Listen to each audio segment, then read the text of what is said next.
how can we deal with stress in this world? How can we shift our paradigm? How can we really deal with this anxiety, and how to really get to the root of the issue? It's where people kind of fail to go to. A lot of people resort to pharmaceuticals. There's nothing wrong with that, but if that's your long-term strategy, if it's your long-term approach, you're kind of just putting a band-aid and you're not really getting into the problems. In today's video, we're going to go in how to get deeper, how to deal with the problems, how to feel through and let go out of these issues. And that's why I'm so passionate to make this video, because I've been in a position in my life where I've had anxiety, stress, and I want to help you guys today. So stay tuned and we'll go on this journey. Okay, so what is anxiety? Why do we even get anxiety in the first place? And then we're going to talk about, really deep how to actually deal with anxiety. And I've been struggling with it probably all my life, and there's definitely many different things that I've done in my life to absolutely help me. I've never done pharmaceuticals, never did depression medication or anything like that. Not really putting that down or anything, but I'm a huge believer of going really, really deep to the issue, figuring out the issue, and really bringing it out and actually dealing with the pain. Most of us try to stuff it away. We try to eat, we try to do drugs, we smoke, whatever it is. A lot of us try to escape, right? And that's one of the major problems in today's day and age is escapism, social media, texting, Snapchat, watching YouTube videos, mindlessly scrolling through stories and Snapchats and YouTube videos and just getting absolutely lost. We all have strongholds. We all have things that we deal with. And today I want to talk about how to actually deal with that pain, because unless you actually deal with the pain and actually bring it out and really sit there and really struggle, and it's kind of like torture, that's the reason why we want to go out and binge eat or do drugs or go out and do bad things, is simply because we don't want to deal with the pain, the trauma, and most of the time it could actually be from childhood. So when you get these sensations, when you get the anxiety, when you get the pain, really sit down, don't go on your phone, don't eat anything. Lock yourself in your room for like 3 hours and just sit down and deal with the pain full on, and just be aware of the sensations. Be aware of where this is coming from. Why are you feeling this way? And really bring it up to the surface. It's the best way to actually deal with trauma or with different issues or anxiety, because usually with anxiety, and when I talk about anxiety, I'm talking about, I'm mainly talking about, environmental based anxiety. Now, if you have chronic anxiety and it's a dopamine thing, that's a whole different video. But right now we're talking about environmental anxiety and stress, how to actually deal with it, right? So number one thing is, if you want to go deep, is you need to stay away from notifications. Turn off your phone, silence your phone, because that will induce fight or flight response. Get rid of everything. Just be alone in your room with your thoughts and really bring out everything. Bring out the pain, bring out the trauma, bring out the childhood issues, bring out what's causing your issue, and really just focus on it. Focus on the sensations and try to feel it 100%. It's going to be hard. You may cry. It might be really, really difficult, but learn to release and just let it go. And that's at the deepest level how you're going to actually deal with it. Now we can go over some different things that you can do on a daily basis to deal with the anxiety, different foods, different things that you can actually do to release the anxiety or how to deal with it more. I definitely recommend going on a detox, dopamine detox, where basically you eliminate Instagram, Facebook, Snapchat, you delete the social medias, you delete the dopamine foods such as candy and pasta and cereals and anything that kind of makes you feel happy. You kind of want to deal with everything full on, deal with the issue, bring it fully up, and focus on letting go and releasing. Now, the next thing is to fully understand that you are worth it. You are so valuable, you're so incredible, you're an incredible human being, and I don't want to say that to pipe you up or anything like that, but I want you to know that you are worthy. A lot of us think that we are unworthy, that we are not special, that our lives don't really matter, And that is absolutely why you're not taking your life to the next level, because you just simply don't think that you're worth it. You don't think success is worth it for you. You don't think that abundance and things to be grateful for are even in your reality, because your paradigm isn't even on that level. Now, what you need to do is to accept, right? Accept the pain, accept the anxiety, accept who you are, accept the things that happen to you, and start to let go. That is really how you get into deeper healing, is to accept what happened to you, or accept what is currently happening to you, and to let go. Whenever you let go of things, they tend to, come back. So if it's a relationship in your life,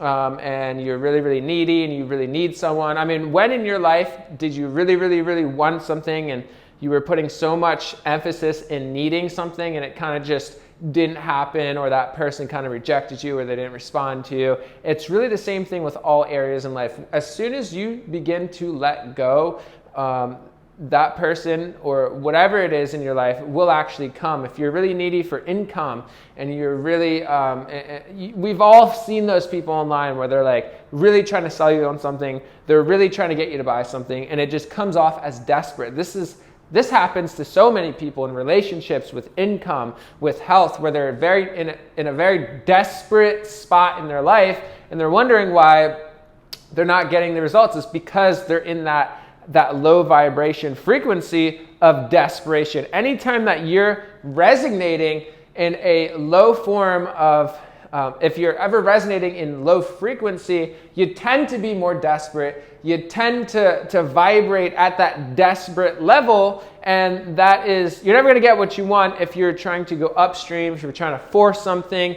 You need to go down the current, you need to cup the water, and you need to kind of just let go of attachment. Now, if you want to have a really good, successful meeting, or you want a really good, successful business encounter, you're meeting up with someone, you really want to leave a good impression, the best way to do that is to be totally unattached. I've had so many different business opportunities, so many networking opportunities, free referrals, simply because I wasn't extremely attached. And being real with people, you don't want to always agree with people, you don't want to always try to be on their side. I've had an issue with this when I was a tiny kid, where I was kind of a yes man. I was always someone that wanted to be on everyone's side. I didn't want anyone to hate on me. Imagine living your whole life as the yes man. Imagine all the different people you're going to attract in your life that you don't even truly like, simply because you are a yes man. To gain respect, to gain others' respect, you need to simply be who you are and begin to say no. You know what? No, I'm not. I don't want to do that. No, I'm not going to do that. No, you know what? That's crossing a boundary, etc. If you want respect from a girl or something like that, let's say let's say you plan to date, and they're like, hey, this thing came up. You simply just say, cool, I'm going to go anyway. No worries. And the simple form of letting go, not really worrying, not being so attached, that person actually might be like, oh, you know what, let me just, move around some things. I'll make it because I had that commitment with you. So being unattached, being less attached to the outcome will be in your favor. And that's how you can actually lose some of your social anxiety. It's how you can lose some of the stress. Usually with anxiety and stress, we're trying to control an outcome. We're trying to force an outcome. Our left brain is trying to simply create your reality. Now, it's good to visualize and things like that. I don't want to put that down. Dreaming and having goals and stuff is fantastic. But when you really, really try to force things, it never tends to work out. Now, I want to end this video with applicable action steps that you can do.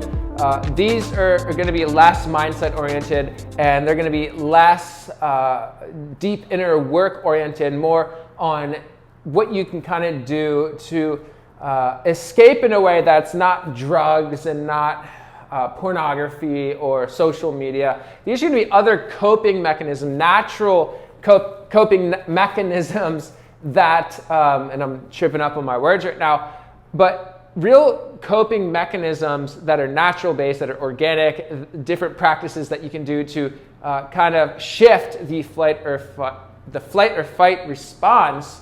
And there's multiple different things, and in no particular order, I'm just going to go straight into it. Different biohacks, different things. I'm really into this stuff, as you can tell if you look at my Instagram, if you watch my stories. I'm always doing different things that, improves my mind, my physical body, and I'm just super passionate with biohacking, and not necessarily just biohacking, because that's a crazy word. I don't really like robots, or I would never implant anything in my head like that. I think that's the definition for biohacking. So not really biohacking, but really just utilizing the different resources that we have in the 21st century that other people did not, they weren't really privy to, or they didn't have the knowledge, they didn't really have the resources that we have today. So number one is getting into herbalism. Look into herbalism, look into the different adaptogenic herbs that deal with stress and anxiety. Some really good ones are ashwagandha, turmeric or curcumin, ginseng, reishi, chaga, lion's mane, cordyceps. There's a ton of different herbs and medicinal mushrooms and different herbs that are absolutely incredible for dealing with stress. Different leaves such as CBD, all the different cannabinoid plants are really good. I don't personally like smoking. Sometimes I'll do edibles. Yes, that is more of escapism, where you're kind of not fully dealing with the real issue. These are just different temporary things that if you really need to kind of just ease out or release the pressure. Other leaves are like gotu kola. So those are some really good adaptogenic herbs. Literally all the adaptogenic herbs are fantastic. I know I'm missing out on a ton, like rhodiola rosea, and you can get all these on Amazon. Make sure they're organic. 5-HTP if you have a serotonin issue. A lot of anxiety and stress and feeling unmotivated is a form of depression where you just don't have proper serotonin.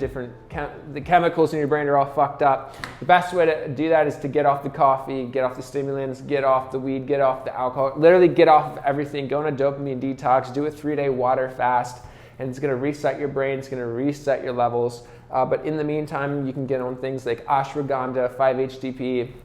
Now we're going to talk about different things that can really help you. So cold showers every morning, really good, because we're just so damn conditioned to have, really warm clothes, and people wear sweatpants, and, we live in a really comfortable life. So when you do a cold plunge, when you do a sauna or an infrared sauna or a very cold shower, you jump into a lake, it's such a shock to your body that you feel incredible. You can literally feel the electricity through the cold water, through your body. It feels absolutely incredible.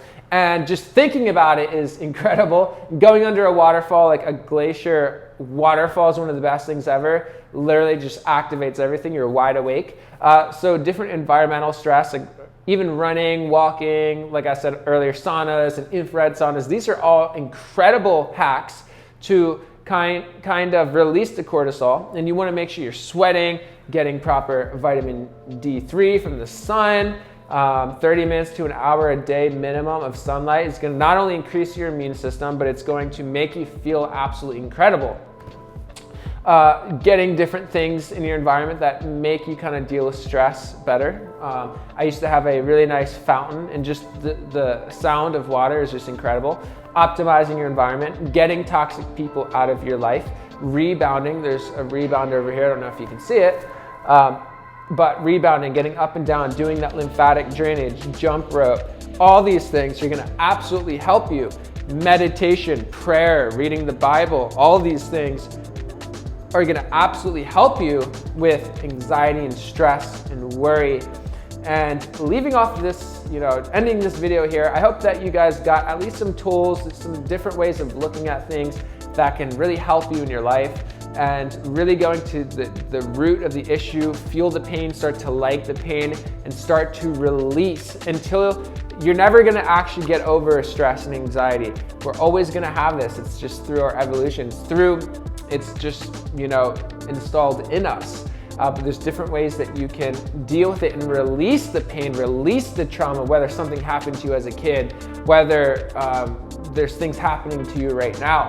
there was actually this book, I forget what it was called, but it was this guy in a Nazi Germany camp.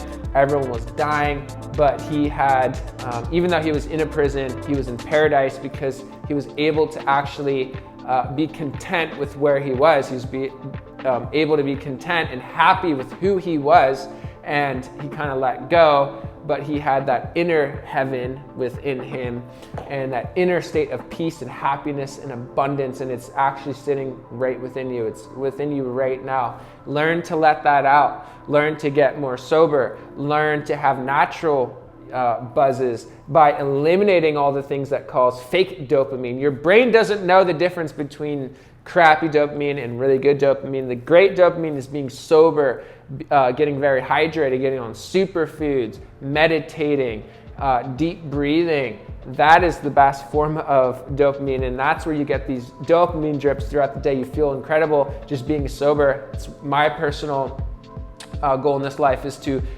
feel like I'm on MDMA or something like that, being sober. I'm close, right? And you can get there. It's actually within you right now. And I wasn't able to get here until I started eliminating the alcohol, the drugs, the social media, the mindless scrolling. I have gone through quite a bit, and I've been able to rewire, re-network my brain chemistry to really not allow these things to affect me on a daily basis, because I know depression, anxiety, and stress can really hold you back. It can really emotionally bog you down. And a lot of us have mental baggage, including myself. And today's video, I want to help you guys kind of clear out that mental baggage, kind of clear out that brain fog, that anxiety, that stress. It's going to come down to some health preparation as well as some mindset training. So one of the first things that has really helped me in my life to kind of deal with the pain is kind of, I forget who said this, but basically thinking of each thought like a cloud. And basically your thoughts are going to come in and they're going to come out. When you have an anxiety, when you have a nervous breakdown or an anxiety attack or something like that, you have to know that these thoughts are going to pass. These thoughts will pass. The sun will shine through. Kind of begin to examine your thoughts as the observer instead of being the victim. A lot of us, I think it was Eckhart Tolle that said, I can't live with myself anymore. It's two people there, I and myself. Begin to observe the thoughts. Begin to observe and become an observer of these repetitive thoughts that control your life. And instead of being reactive, kind of take a step back and be the observer of the thoughts. It's really helped me dramatically, that concept alone. Another concept is for 30 days, anytime you get that negative thought, that person pops into your head, or there's a scary thing that's going on right now, or there's just some storm or anything like that, be the observer, be aware that you had that thought, and try to let go and literally say that in your brain, I reject this thought, I reject this thought. Whether jealousy comes up, money scarcity, relationship, anytime that you have these negative anytime you get these negative thoughts, observe the thought, be the observer instead of being the victim, and simply say, I reject this thought. A lot of us have these mental loops, these mental clouds where the same clouds keep passing over and the clouds keep passing over, and we are the cloud, right? But we're not the cloud, we're actually looking at the cloud. And so when you can become an observer of the thoughts, and when you can begin to let go, knowing that the sun is always going to shine through, that good always beats evil, this is going to help you get out of that mind state. Now, I talked about in a previous video how there was someone in a Nazi Germany camp and everyone was basically dying. He actually survived through it because he was able to be content within his own mind. He was able to be happy even though the exterior world was complete chaos and hell and absolutely a disgrace and abomination what they did to these people.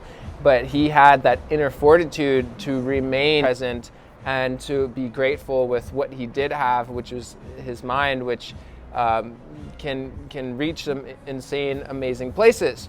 Now, when you begin to become the observer and when you begin to mentally release the thought, you have the thought, say, I reject this thought, and release it out. If it comes back, keep doing it. You might have to do it 100 times. Try to go 30 days doing that. Try to go 30 days consciously being the observer and releasing the thought out. If it comes back in, that's cool. Release it out. But you have to start over if you actually let it affect you emotionally. So you have to go 30 days where it doesn't affect you emotionally. This is how you rewire the brain. It's how you rewire your thinking. This is how I hypnotized myself to become more successful and to get out of poverty consciousness. Oh, I don't have enough. Oh, that's too expensive. Be observer of that thought, release it, and affirm it with something that's better. I am so happy and grateful that income comes easily and frequently, growing in abundant forms. So you have the negative thought and you replace it with the positive thought, and do that for 30 days. If you slip up, you have to restart, right? So that's literally how you're going to be able to rewire the brain. Now, health is a huge aspect of all things. We are what we eat. The very molecules and the atoms and the food that we consume literally becomes part of us. I think we regenerate every 8 years. What are we regenerating from? We're regenerating through the food that we actually eat. So if you're stuffing a lot of sugar and processed foods and McDonald's and all that garbage, then we will become what we eat. That's why people get dementia and diabetes and all these, the standard American diet, the SAD diet is, what was it? It was a really cool acronym, Standard American Disease. So if you want the Standard American Disease, consume the SAD American diet, right? It's pretty funny, the Standard American diet. Okay, so shifting the foods, shifting the salt, no more iodized Morton salt, get some pink Himalayan salt, get a filter on your water, don't ever consume fluoride ever again. These small little shifts, and I'm gonna kind of help you guys with this channel, kind of take a few small steps. So if that's where you wanna start with changing the salt, do Celtic sea salt, different sea salts, Himalayan salt, get a filter over your water, a filter over your shower, and drink a liter of water upon waking up. If you want to take it one step further, some lemon juice. This is going to slowly, step by step, able to help you guys get to the next level. That's where I recommend starting. Making those little switches are probably 80% of a lot of this stuff. Consuming more organic foods, go to local farmer markets. Down here in LA, they have these bulk, like Mexican, Chinese markets where it's just really, really cheap stuff. And organic food isn't really that expensive. Go to Trader Joe's. Most of the stuff there's like $2, right? Get a blender, get a juicer. Start to eat living food. You know how much food we eat that's dead? Why do we feel dead? Why do we feel drained? Why do we feel anxious all the time? Because we're consuming dead food. It's not giving us life. It doesn't have any active electrons in it. It's dead.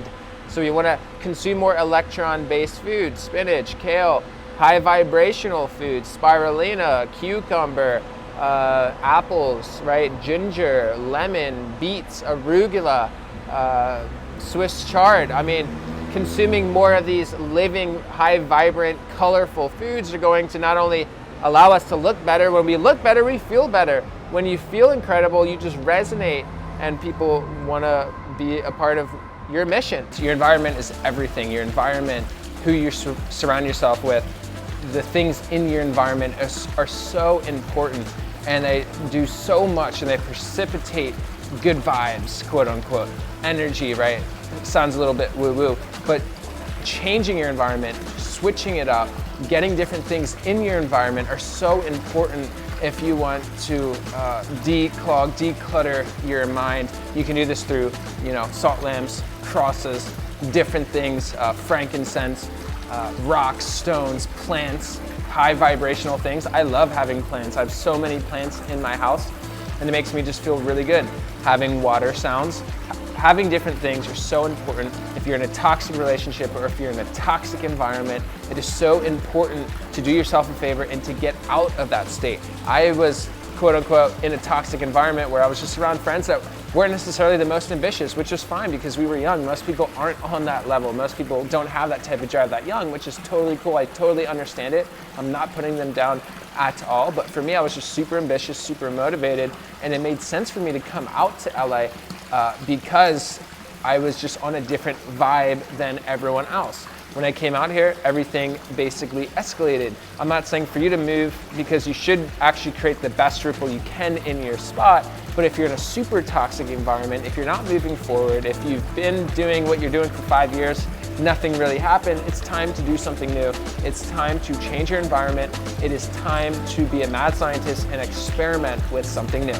Now, to end this video, lastly, I want to touch upon work ethic, getting involved in something that you're passionate about, really diving more into your legacy, your purpose, why you're here, what are you good at, what are some of the things that you've always been really passionate about as a kid, what are some of the things that people compliment you on. These are the types of things that you probably want to get involved with in your career. Having a career really saved me from a lot. If you're lazy, if you're bored, if you're addicted to drugs, if you're in repetitive loops, if you're in these different addiction social media loops, you're not really having fun, you're not really happy, it's probably because you don't have much purpose. It's probably because you're not involved in something. That's why I love business so much. It helps you get your mind and you focus it on different things. It's basically transmuting your energy into business, into work. Obviously, you don't want to overdo it. Some people go way too hard with it, and some individuals would say that my work ethic is too much and that I work too much. Those people just are probably your friends and your family, and they're trying to look out for you. They're usually not right, because at this age you need to put in work, you need to set a solid foundation in your life. You can do this at any age, right? You have to start now, and it's so important that you get involved in a non-charity or just something that you're very passionate about, something that you feel really good about, something that you can, when you're feeling down, when you're feeling stressed, you can kind of channel this energy into something more effective. Hopefully this video helped you guys. Definitely like and subscribe. Leave a comment down below with something that you do on a daily basis to help you with stress and anxiety and the mental clutter. And we'll see you guys in the next one. Peace out.